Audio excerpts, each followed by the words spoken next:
Samdoesart is a popular name in the art industry.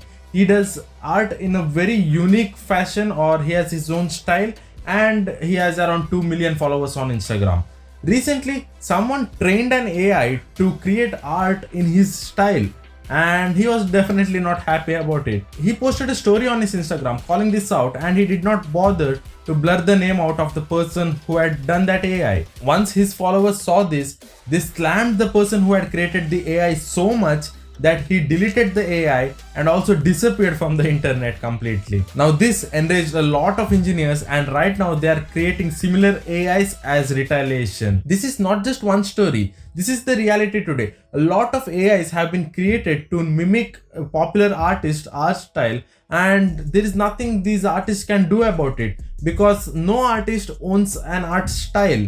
So there is no copyright here, and they can't stop them, while these AIs can create something these artists took years to learn in mere seconds. Think about it. These are unique images the AI is creating. This is not copied. This is just inspired. But it looks very similar to what this artist might have done. Even though it is very similar, it is definitely unique. Now, does that mean that these AIs are unstoppable and artists are at a loss? Well, no. AI has a problem. AI cannot create anything from nothing, which means AI needs data to be able to create something, and this data is fed to it as a form of training data. So without training data, AI is actually useless. What exactly is this training data? In our example, Samdoesart has already posted thousands of images onto the internet, and these images were used as training data, and these images were fed into this AI to learn the art style. The AI will then learn looking at these images and then create something unique which is very similar. And if this is made illegal, if someone is not allowed to train the AI using someone else's images, then this problem is solved because AI can't create similar images without training data. Without training data, AI is nothing but just plain code. That should solve all the problem, right? If every artist decides that they don't want to give away their data for the AI to learn, then what about this technology?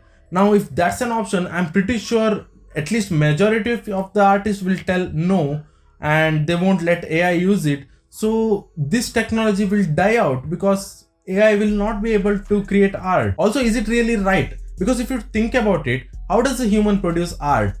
He uses his life's experience, what he has seen outside, and also other people's art to inspire his own work.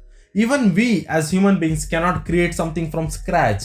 We need training data, and our life experience is our training data. And I don't think I would be wrong if I say majority of the artists looked up to some other artists to learn what they are doing right now. So if that's okay with humans, why is there a problem when AI does it? Also, on the other hand, does this really solve the problem? Because anyone can hire an artist and ask him to replicate the work of a famous artist. And when they do so, you can use those images to train your AI and then produce similar results. In that case, you will not only have similar results, but you will also not have any legal authority over it. At this moment, everything looks like it's black and white. Either the AI will be suppressed or the artists will lose their jobs. I don't really see how both these people can coexist or do something good together. Can you think of a middle ground? Do you have a solution, or is this the end?